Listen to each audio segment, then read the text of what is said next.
Hi, I'm Kimberly Alice, and I'm the Executive Director of Natural Pathways for School.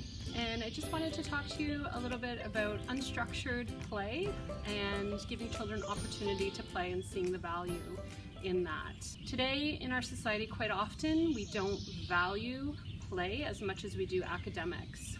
And play itself is a valuable tool for children to be learning social emotional skills, regulation, social interactions, and just general well-being of being a good citizen in this world. Quite often we tend to view play as something frivolous or something that young children only do. We don't connect the educational aspect of play and the importance of it for a child's well-being. And there's a lot of opportunity to let children play unstructured, to not control their play.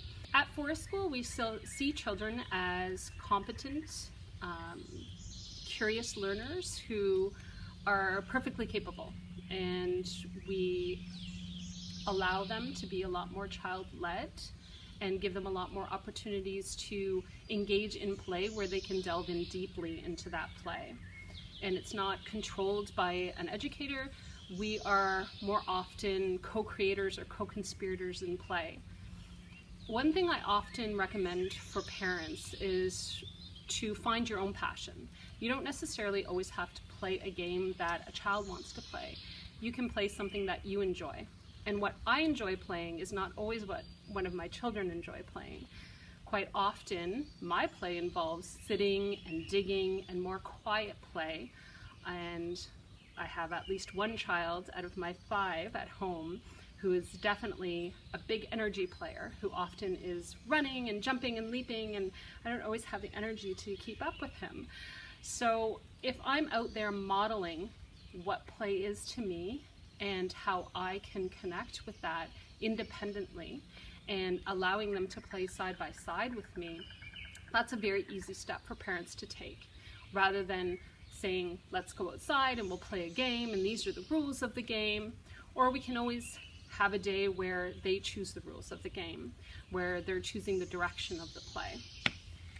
And some of the things we do here in Forest School, some of the tricks that we have to get children to engage more in independent play and unstructured play, something by themselves that is child-led, is we create opportunities to play. I'm going to take you over here and show you some of our beautiful ideas that we have. So this is our mud kitchen area, and not everybody's going to have a big giant beautiful forest to play in and spaces where they can create an area where children can dig freely or have that kind of opportunity, but it's really easy to do in your own backyard or even in your front sidewalk area, anywhere. So just something simple like a few boards and putting it up in a way that shows how you can build, what you can build. So I've used just these planks that we found laying around from an old building project. And I've also taken a few stumps and created myself a little table over there. And we often go to thrift stores and find little bowls and things that we can use in a kitchen that aren't going to get damaged, because my kids are always coming inside the house and taking our spoons and forks and things outside. So it's nice to have something dedicated that's specifically for them to use. We often use rocks, and sometimes we'll even paint stories or pictures on them and let them create a whole imaginative world. Magnifying glasses are absolutely amazing and allow somebody to kind of get down into that deeper micro level of what the world looks like. So leaving those kinds of things out and available and can often lead them to a really wonderful adventure. I often like to equate unstructured or child-led play to Magic School Bus. So if we can kind of remember that, and I know they've done a reboot of it recently, that it's always the children just leading and wondering and questioning And there's always an adult there close by to make sure nothing bad happens. But for the most part, it's the children who are diving down deep into that world, and there's so much they can learn. We have another little area set up over here. And here we just have some little tree cookies. There's actually quite a few people now who are selling these online, or you could just even find a little branch that has fallen over and cut it up yourself and use it. And my favorite thing in the world is to find really cool, interesting little pieces of log and imagining what could happen here. So all often, if I'm sitting down and playing and kind of modeling that play for my child, I'll create an entire little world here, and stories. Stories are amazing ways to bring children out of that day-to-day world and into an imaginative, deep, rich play environment. And if I'm telling a story about perhaps how this log is a fairy tunnel and leads to the other world where fairies live and gnomes like to play and roam, and I might ask my child, oh, and so who do you think that would live through there? Or where do you think that they go when they go through to the other side? And have them take over the play and then let it go wherever they want it to. I just saw a little toad hopping over there. So this is another really easy thing that you can set up in your yard. And ours is quite large, obviously, but you can set up always a smaller version of this, or even like a small Tupperware bin with sand or water or something. And we're kind of just setting this out here. When the children start coming back to program, we'll often just leave little things like we think they might be interested in playing in and around here, and see where it goes. So we've had kids who wanted to plant a garden in this and be able to grow their own vegetables or fruit, or but then we've also had kids who've wanted to use this area as kind of like a road structure where they can create cities, and we always have the group vote on it, and then they can create it however they like, and just being respectful of each other and allowing each other to have an area that they can claim for their own play space. But something like this is really super wide open, and that's the beautiful thing about being outdoors, is there's so many opportunities for wide open play and imagination.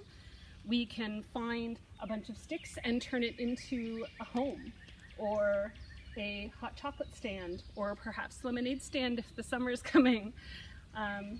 And having a lot of those loose pieces and those loose parts is really what drives a lot of imaginative play in forest school.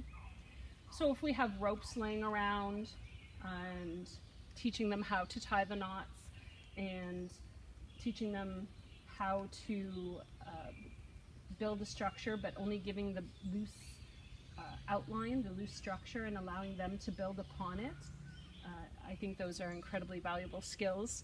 And there's a lot of problem solving, a lot of math involved in those kinds of opportunities, and a lot of science, a lot of social studies, looking back on the way people have built structures throughout the years, and the way we might build in the future for a more sustainable future. So there's so many rich, valuable conversations that can even take place and pop up during your play that you may not even know you're going to get into. And the wonderful thing is, you don't have to be an expert. You don't have to be an expert on what every single thing is, or how everything on this planet got here, or the way it was created, because you can learn with your child and co-create with your child. So another really amazing, fun opportunity for open-ended play is water.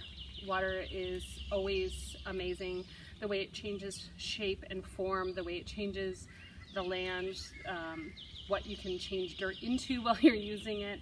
And we had this donated to us. It was actually a food grade barrel, and a lot of times you'll find these online and be able to snatch them up pretty reasonably without it having to be an actual rain barrel, but they do have those as well. We've just kind of cut a hole in the bottom, and we've put in just a little faucet, And once this is full, well, we're going to prop it up and you'll be able to put a bucket underneath and have a whole bunch of water to use to make mud, which is an absolute favorite and can probably keep somebody occupied for hours and hours.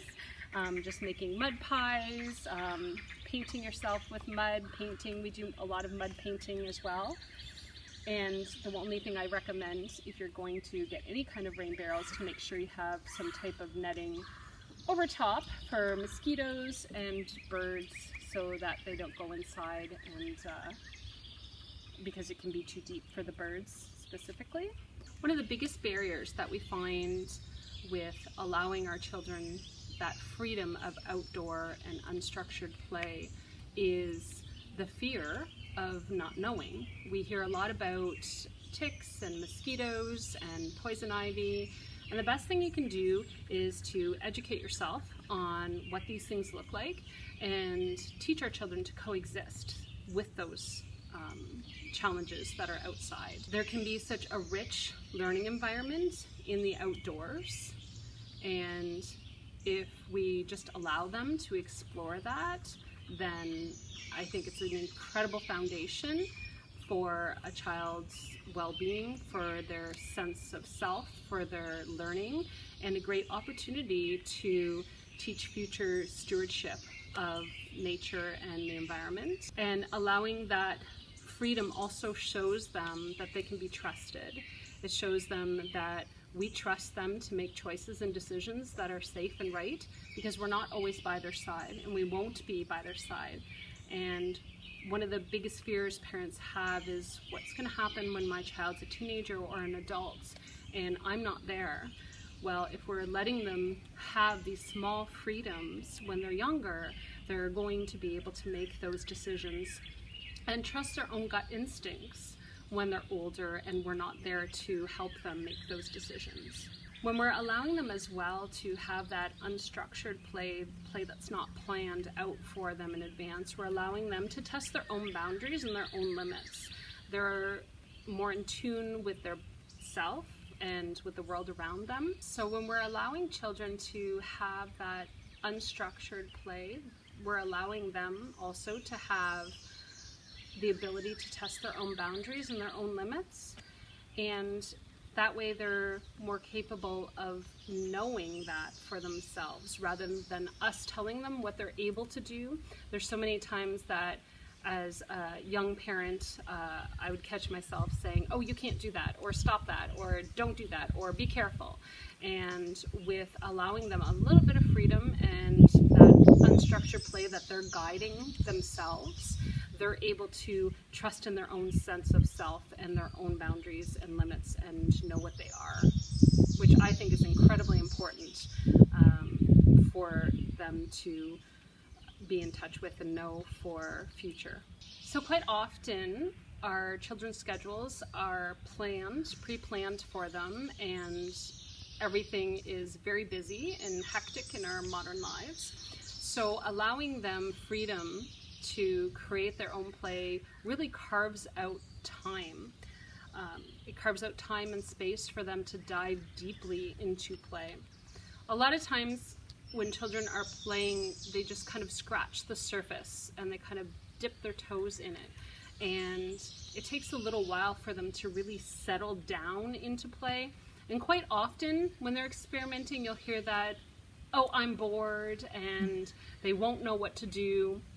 That's why I'm always suggesting to model what play looks like, what open-ended, unstructured play looks like to a child, because they might not recognize what that even looks like anymore, because there are so many situations where they're told exactly how to play, what to play. They're getting TV programs and YouTube videos to teach them how to do things. So allowing them that freedom of imagination and to think for themselves, they think outside the box, and allowing them time enough to settle down into it. Usually here at Forest School, it takes probably about 20 minutes before kids really kind of settle down into the play and into the game and start really creating and building upon it. I hope you feel inspired to engage in some unstructured outdoor play or even unstructured indoor play. I think the biggest tip I can offer is to always allow children to play with an item however they see fit. Just because it's not the way something's supposed to be played with doesn't mean that it's not a valuable way to play with it. Thank you so much for joining us today, and thank you for allowing me time to connect with all of you.